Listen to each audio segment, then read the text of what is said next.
So welcome back mga ka-Johnny at maglalambing lang po ako na pakisuportahan po ninyo ang aking channel, Johnny Depp, para sa mga honest online loan app reviews. At kung nakatulong sa inyo ang video ito, malaking tulong din po ang inyong pag-like, pag-share at pag-hit ng notification bell para updated po kayo sa mga videos natin about sa honest online reviews. Pag-usapan natin ngayon itong si Digido at si Bigloan.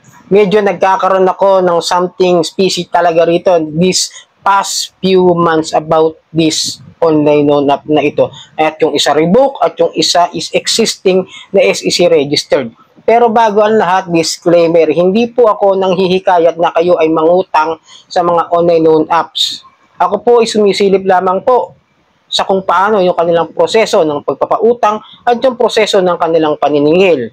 At para magkaroon lamang po ako sa inyo ng shared real experience para magkaroon kayong tamang info at tamang gabay o guidance at tamang expectations dito sa mga online loan apps sa sinusubukan ko. At inuulit ko, hindi po ako OLA agent, hindi po ako OLA promoter, hindi po ito sponsor ng mga OLA.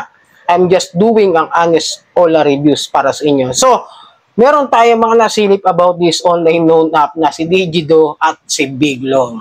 This is a big, smelly, something species talaga. Noon pa naman, may nagawa na akong video dyan sa aking main channel about this one, no?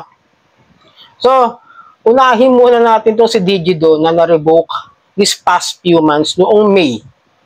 May 9 or May 11 yung time na na-revoke sila.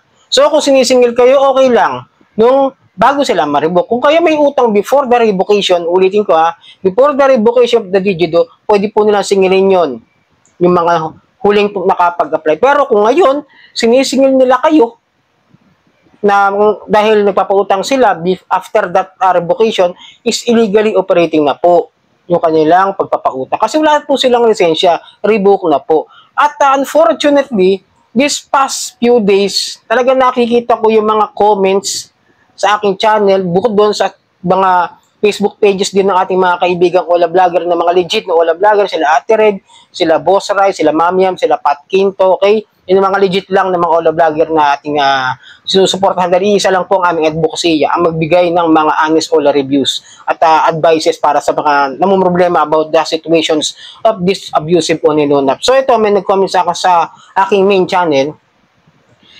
Ako kay Digido may loan now. May loan. Now ko lang nalaman, revoke pala sila. Pero, ang nag-chat sa akin, si Bigloan. So, si Digido at Bigloan isa. Dapat pa po babayaran yan, wala abiso, mag-iiba sila ng app loan. Digido may loan, si Bigloan ang nag-update ng overdue ko. Well, unfortunately, no, medyo maano talaga yung ganyang klase ng mga tanungan. Medyo tricky para sa akin. Pero, para sa akin naman, no, tingin ko na dito kay Digido at kay Bigloan, I'm thinking na baka binili ni Digido yung rights ng lending company ng Bigloan o yung fingertip lending company na kung saan yun yung may hawak sila, yung Fingertip Finance Corporation. Yun po yung pangalan nila. Kasi dati siyang fingertip lending. Ngayon naging fingertip finance. Okay? So may something na doon pa lang sa pagpapalit pa lang ng fingertip finance, baka nga may ginawa si Digido na baka binili nila after na ma-revoke yung lisensya nila. Kasi ito pa yung mga napansin ko dyan, no? Na meron nag-post na share ko lang sa inyo dito. Ayan, no? Post galing sa isang Facebook page na ito. Hindi ko sure kung kaya tarid ko nakita ito. No? Ano ko lang, screenshot. Pensioner niya, your loan agreement with Digido Finance Corporation has been assigned for collection to Fingertip Finance Corporation, Bigloan, di ba? Lahat daw ng mga utang niya kay Digido, si Bigloan na po yung maniningil. Parang sila na yung mangongolekta. So, nagkakaisa po yung support service nila ni Digido at si Bigloan kung saan sila makikipag-cooperate para masettle yung utang. So, I think nga, kung may utang kayo kay Digido, ngayon, after nila ma-revoke, that's illegally. That's illegal. No? Kasi wala silang karapatan magpautang. Tapos sinisingil kayo ni Bigloan. I will suggest about this matter na huwag nyo munang bayaran yung Digido. Hindi ko sinabing huwag magbayad ng utang, huwag munang bayaran kasi nawawala sila sa Play Store ngayon, nawawala sila sa website, nagkakaproblema. Tapos si Bigloan maniningil.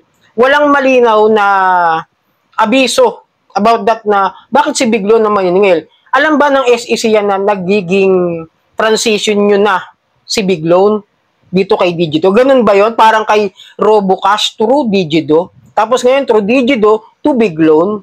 Ganun ba yung galawan, di ba? Parang questionable sa akin yan. Ngayon, para mas mapanatag yung inyong kalooban, para sa akin, mag-file kayo ng complaint sa SEC, punta po kayo ng PAOK. Nandun naman po lahat yung mga ahensya ng gobyerno eh.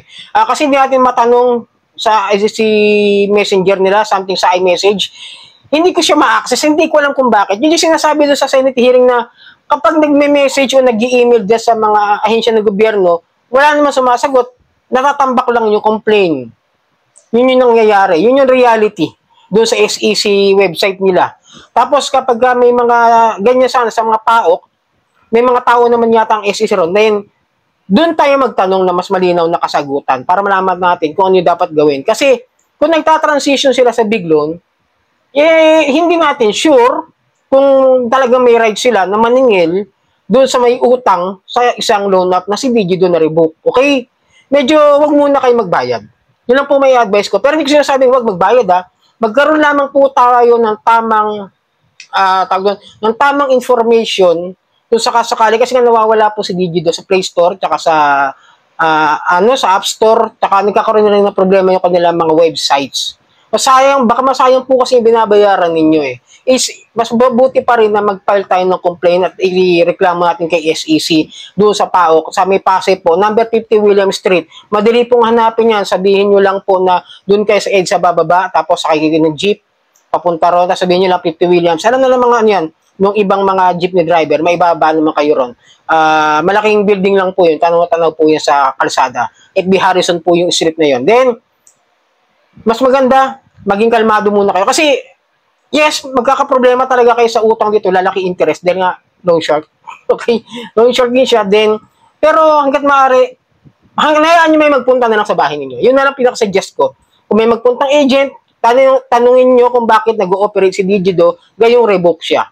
Mas maganda po yun para malinawan kayo kung si agent. Kung may sinagot si agent, kailangan sagutin, kailangan ipaliwanag ng agent kung bakit gano'n yung sistema nila. Okay, baka may makakuha rin kayo sagot. So, sana nakakuha ng kaunting impormasyon na video ito. Muli, maglalambing ako na pakipalo po at pakisubscribe ang aking Johnny Depp. At akong naging malaking tulong sa inyo ay malaking tulong din po ang inyong pag-like at pag-share. At hit niyo po yung notification bell para updated po kayo sa mga honest ola reviews nitong Johnny Depp channel. Okay, maraming po salamat sa ulitin.